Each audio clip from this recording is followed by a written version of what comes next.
የቀይ ባህር ጉዳይ ለኢትዮጵያ የህልውና ጉዳይ ነው።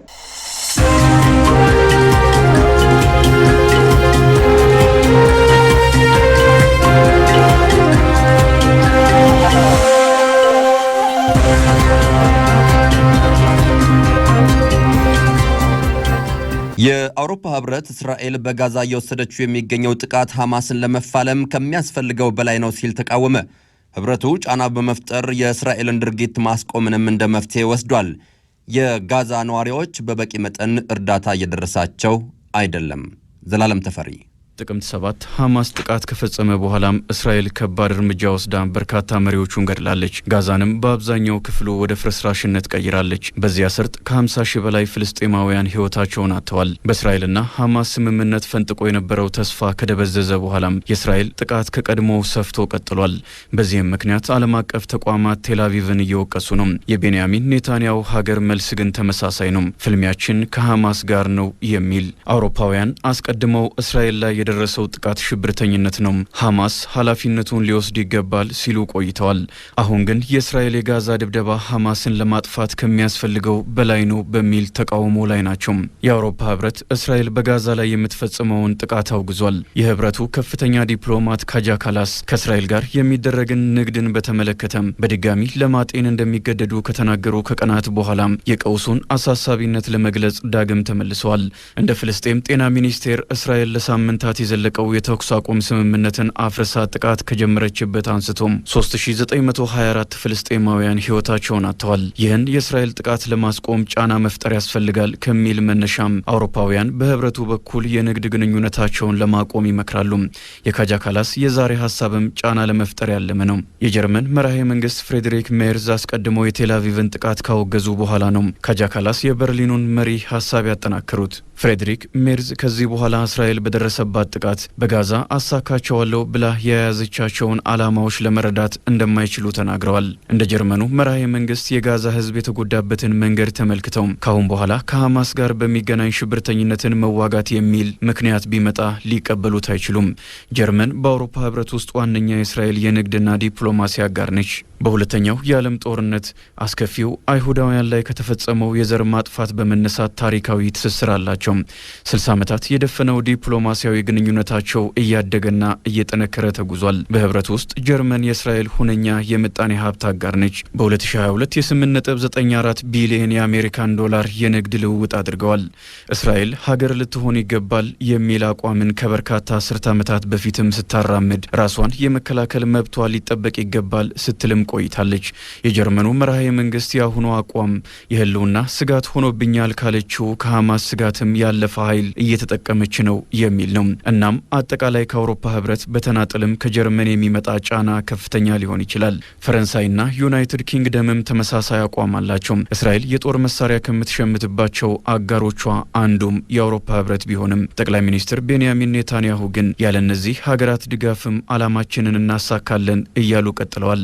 ካጃ ካላስ በተጨማሪም የአውሮፓ ህብረት በዩናይትድ ስቴትስና በእስራኤል የሚደገፈውን የተባበሩት መንግስታትና ሌሎች የሰብአዊ ድርጅቶችን ያላካተተውን አዲሱን የእርዳታ ማከፋፈያ ሞዴልን እንደማይደግፉ ተናግረዋል። ሰብአዊ እርዳታን እንደ መሳሪያ መጠቀም አይቻልም ይላሉ። የአውሮፓ ህብረት ለጋዛ ሰብአዊ እርዳታ ከሚያደርጉ ትልቁ ለጋሽ ቢሆንም አብዛኛው እርዳታውን ወደሚፈልጉት ፍልስጤማውያን መድረስ አልቻለም። እንደ ካጃ ካላስ እስራኤል በመጋቢት ወር በጋዛ ላይ ሙሉ በሙሉ እገዳ የጣለች ሲሆን ከ11 ሳምንታት በኋላ መፍቀድ ጀምራለች። የአውሮፓ ህብረት ኮሚሽን ፕሬዝዳንት ኡርሱላ ፎንደር ላይን በቅርቡ እስራኤል በጋዛ ሲቪል መሰረተ ልማቶች ላይ ያደረሰቻቸውን ጥቃቶች አውግዘዋል። አልጀዚራ የግዛቲቱን ጤና ሚኒስቴር መረጃ ጠቅሶ እንደዘገበው በጋዛ ካሉ 38 ሆስፒታሎች 22ቱ ከአገልግሎት ውጭ ሆነዋል። ያሉትም ቢሆኑ ከአስከፊ የአቅርቦት እጥረት ጋር ናቸው።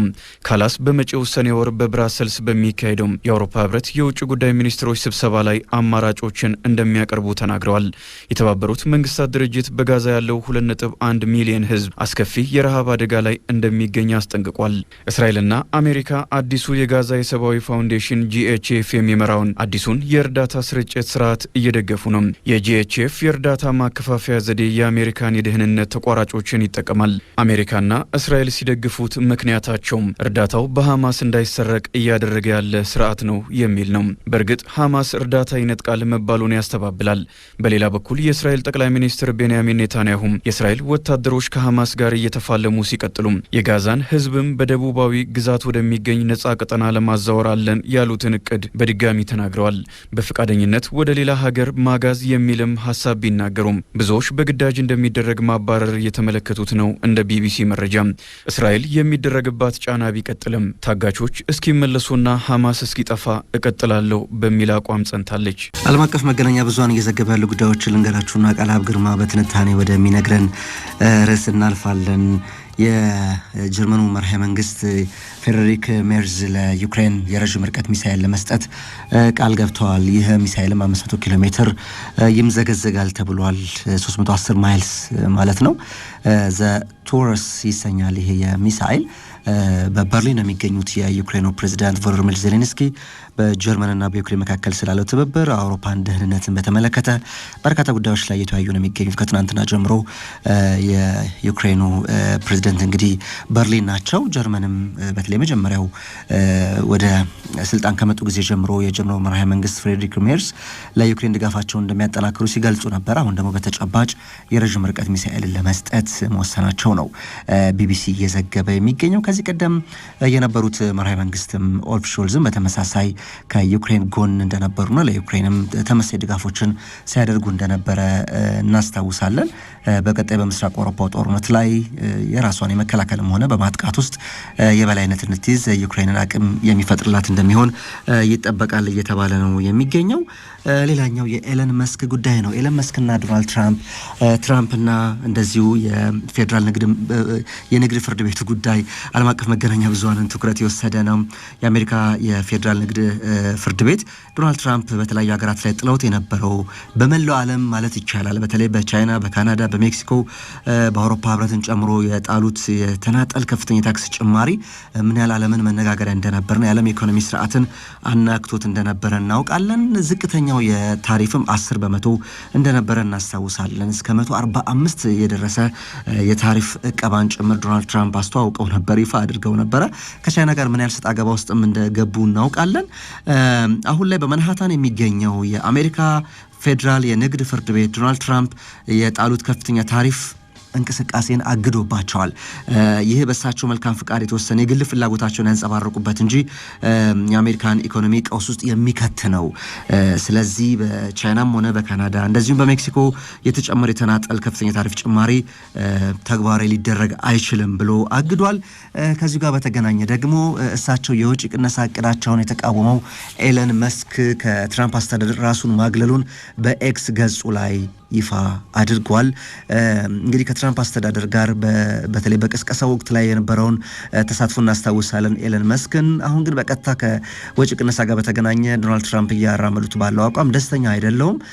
በሺዎች የሚቆጠሩ የፌዴራል መስሪያ ቤቱ ሰራተኞች ቅነሳ ላይ ጭምር ተሳትፎ የነበረው ቢሊዮነሩ ኤለን መስክ አሁን ከትራምፕ አስተዳደር ራሱን ማግለሉን ይፋ አድርጓል። ሆኖም የሚመራው አንድ ተቋም አለ። ያንን ተቋም ግን እመራለሁ፣ እዛ ውስጥ ቀጥላለሁ፣ ድጋፌም እንደዚሁ ይቀጥላል የሚል አስተያየትን ነው በኤክስ ገጹ ላይ ያጋራው። በአስተዳደሩ የሚኖረው ተሳትፎን በተመለከተ ግን ያው ከዚህ በኋላ ከትራምፕ ጋር የመስራት ፍላጎት እንደሌለው ነው ቢሊዮነር ኤለን መስክ የገለጸው። የቃልአብ ግርማ ትንታኔም ከዚህ ጋር የሚገናኝ ነው። የውጭ ቅነሳ እቅዱ እያወዛገበ ነው። በተለይ ከኢኖቬሽን የፈጠራ ስራዎችን ያዳክማል። ይህም ደግሞ በዘርፉ የቻይና እንደ አዲስ እየጎላ መምጣትና መግነንን ለተሻለ ድል የሚሰጣት ነው የሚል ትንታኔዎች እየቀረቡ ነው የሚገኘው። አስተዳደሩ እንግዲህ በተለያዩ ዘርፎች እያሳለፋቸው የሚገኙ በርከት ያሉ አዳዲስ የለውጥና እንደዚሁም የውስጥና የውጭ ፖሊሲዎች የአሜሪካን የምርምር ዘርፍ ውድቀት እያፋጠኑ ይገኛል እያሉ ናቸው። እነዚህ ፖሊሲዎች መተግበር ደግሞ የአሜሪካ ኢኖቬሽን ዘርፍ መዳከም አንዱ ምክንያት ሊሆን ይችላል እያሉ ይገኛሉ። ቃልአብ ግርማ ትንታኔውን ይዘዋል። ባለፉት ጥቂት ወራት ቻይናን በዓለም አቀፍ የኢኮኖሚ ውድድር ቀዳሚ የሚያደርጋት ጠንካራ ንድፍ ተዘጋጅቷል። የዚህ ስለ ውጤታማነቱ የታመነበት ንድፍ አዘጋጅ መሐንዲሶች ግን ቻይናውያን አለያም የቻይና መንግስት ሳይሆኑ የአሜሪካ ፖለቲከኞች ናቸው። የነገሩ መነሻ እንዲህ ነው። ሜክ አሜሪካን ግሬት አጌን በሚል ምክረ ሐሳብ ፊት አውራሪነት ልዕለ ኃያሏን አሜሪካ በድጋሚ በዓለም ጂኦ ፖለቲካ እከስታለሁ ብሎ ወደ ስልጣን የመጣው የትራምፕ አስተዳደር አስተዳደር የአሜሪካን ወጪዋን ቀንሰው ገቢዋን ይጨምራሉ ያላቸውን እርምጃዎች እያስተላለፈ ይገኛል። ከነዚህ ጥብቅ ፖሊሲዎች መካከል ደግሞ በፌደራል ኤጀንሲዎች ላይ የተላለፉ እርምጃዎች፣ በስደተኞች ላይ የተወሰኑ ውሳኔዎችና በዓለም የንግድ ስርዓት ላይ የተሰነዘሩ የታሪፍ አለንጋዎች ይጠቀሳሉ። እነዚህም ፖሊሲዎች የዋሽንግተንን የእድገት ሚስጥር፣ የፈጠራ አቅምን እያዳከሙ ስለመሆኑ እየተነገረ ይገኛል። ይህም የዓለማችንን ኢኮኖሚ ከዋሽንግተን በመቀጠል ለምትመራው ቤጂንግ የቀዳሚነቱን መንበር እንድትረከብ ምቹ መደላደል የፈጠረ ሆኗል። እዚህ ጋር እንዴት የሚለውን ጥያቄ መመለስ ከቁም ነገሩ ያደርሳል። በካሊፎርኒያ ዩኒቨርሲቲ የኢኖቬሽንና ፐብሊክ ፖሊሲ ጠበብቱ ዴቪድ ቪክቶር ይህንን ባስረዳበት የፎሬን አፌርሱ ትንታኔው ኢኖቬሽን ወይንም ፈጠራ እንደ አሜሪካ ላለ ጠንካራ ኢኮኖሚ ዘላቂነት ሚናው የጎላ ነው ይላል።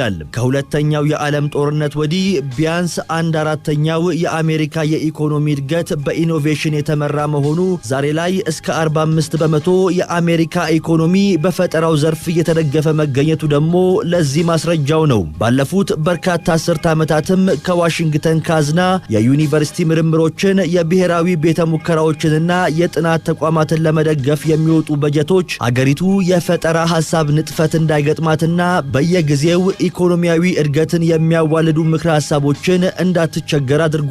በአጠቃላይ ሀገሪቱ በእነዚህ አስርት ዓመታት ውስጥ የዓለምን ምርጥ የፈጠራ ስርዓት ለመገንባት ያወጣቻቸው ትሪሊየን ዶላሮች ለዋሽንግተን ኢኮኖሚ መፈርጠም፣ ለፔንታገን ጥንካሬም ሚስጥር መሆን ችለዋል። በዚህ ምክንያት ሁለቱ የአሜሪካ ግዙፍ ፓርቲዎች ጭምር በመንግስት ሚና ላይ የተለያየ አቋም ቢኖራቸውም ኢኖቬሽንን በመደገፍ ግን አንድ ሆነው ዘመናትን ዘልቀዋል። ዛሬ ግን ይህ አንድነት በነበር የቀረ መስሏል። ፕሬዝዳንት ትራምፕ ይሉት ቱጃር ወደ ነጩ ቤተ መንግስት ከተመለሱ በኋላ የመንግስትን መጠንና በጀት ለመቀነስ ወስነዋል።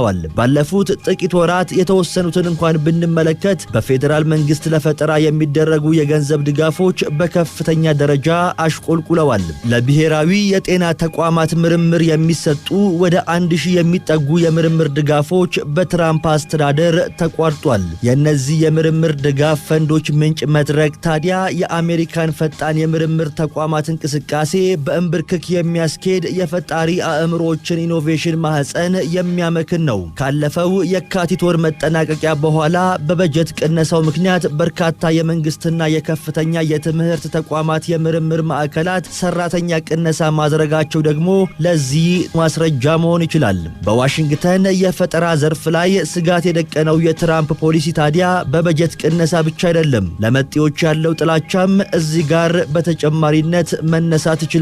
መረጃዎች እንደሚጠቁሙት የአሜሪካ የፈጠራ ዘርፍ ከውጪ በሚመጡ ተስዕጦዎች ላይ በከፍተኛ ደረጃ የተንጠለጠለ ነው። በካሊፎርኒያ ዩኒቨርሲቲ ያሉ ቁጥሮችን እንኳን ብንመለከት 25 በመቶ የሚሆኑት የማስተርና 45 በመቶ የሚሆኑት የፒኤችዲ ተማሪዎች የሌላ ሀገር ዜጎች ናቸው። በአጠቃላይ በመላው አሜሪካ በሳይንስ፣ ቴክኖሎጂ፣ ኢንጂነሪንግና ሂሳብ ትምህርት ዘርፎች ዲግሪን የሚጨብጡ የሌላ ሀገር ተማሪዎች ድርሻ ከ50 በመቶ ይሻገራል። እነዚህ ቁጥሮችም የአሜሪካ የምርምርና ፈጠራ ዘርፍ የውጭ ዜጎችን ተስዕጦ በምን ያክል ደረጃ እንደሚፈልግ ማሳያ መሆን ይችላሉ። ይሁንና የትራምፕ አስተዳደር በመጤዎች ላይ እያራመደ የሚገኘው ጥብቅ አቋም አሜሪካን ለውጭ ተማሪዎች ወሳኝ መዳረሻ አድርጓት የሰነበተውን ስርዓት የሚንድ ሆኖ ተቀምጧል። ለስኬታማ ፈጠራ ስርዓት ሶስተኛ ቁልፍ አካል ገበያ ነው። ምክንያት ቢባል የፈጠራ ዋነኛ ግብ በውስን ጉልበት ብዙ ማምረት ነው። በዚያው ልክ በፈጠራ የሚመረቱ በርካታ መገልገያዎች ገበያ ካጡ የምርምር ተቋማት ድካም የአምራቾችንም ልፋት የዜሮ ድምር ውጤት ያደርገዋል። የትራምፕ አስተዳደር በዓለም የንግድ ስርዓት ላይ የጀመረው የታሪፍ ጨዋታ በዋሽንግተን የፈጠራ ስርዓት ላይ ያበጀው ሌላ መሰናክል ታዲያ እዚህ ጋር ይጀምራል። የዋሽንግተን የፈጠራ ዘርፍ እንዲህ በጋለ መጥበሻ ላይ እንደተቀመጠ ቅቤ በበርካታ ማዕዘናት በሚንገበገብበት በዚህ ጊዜ የቻይና የፈጠራ ዘርፍ በከፍተኛ ሁኔታ ጨምሯል። ዩናይትድ ስቴትስ በርካታ ዓመታትን ያስቆጠረውን የምርምርና ፈጠራ ዘርፍ በጀት በ25 በመቶ ስትቀንስ ቤጂንግ የረጅም ዓመት የእድገት ፍኖተ ካርታ ነርፋ የምርምር ዘርፏን በጀት ጨምራ የግሉን ዘርፍ ከመንግስት አቀናጅታ ወደ ሥራ ገብታለች። ይህ የቻይና መታተርም ለዘመናት በዓለማችን የምርምር ዘርፍ ቀዳሚ ለሆነችው ዋሽንግተን ተፎካካሪ አድርጓታል። የቻይና ጥናትና ምርምር በጀት በተጋመሰ በደረሰው 2025 ዓመት መጨረሻ በዓለም ትልቁ የሚሆንበት እድል ሰፊ መሆኑን የኢኖቬሽን ኔትወርክ መረጃ ይጠቁማል። ይህም የፕሬዝዳንት ሺጂንፒንግ መንግስት በአውሮፓውያኑ 2060 ቻይናን የዓለማችን ቁንጮ የማድረግ ጥረት መንገድ ጠራጊ ነው ተብሏል።